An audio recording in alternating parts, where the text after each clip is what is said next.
барабанах японских я узнала в 2009 году на одном из уличных фестивалей театральных. Звук барабанов, вот та энергетика, которая была в композициях, которая была в людях, которые играли тогда еще, она просто заразила меня. Вот, знаете, это такое было чувство, когда сидишь, и как будто тебя цунами накрывает, и хочется попадать в эту волну вот, и вновь, и вновь.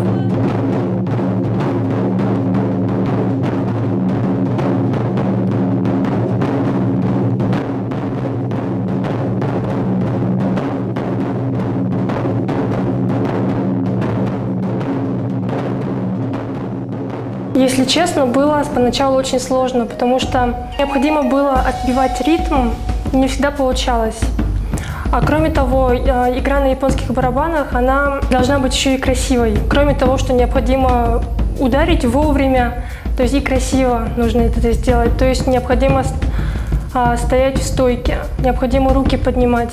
Как мы говорим, руки необходимо поднимать как баклажан. Вот такой вот вычерчиваем палочками небольшие такие баклажаны.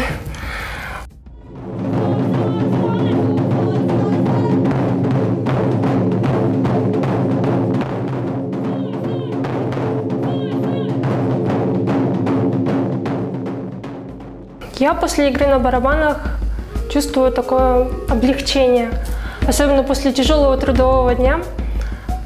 Несколько сильных ударов по барабану освобождают всю негативную энергию и чувствую себя очень легко.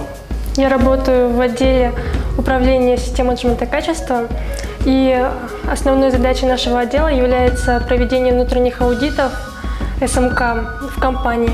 Ты приходишь не просто сидеть время на работе, а ты стараешься, делаешь все, что можешь, чтобы улучшить компанию и чтобы развивать ее, и развиваешься вместе с ней.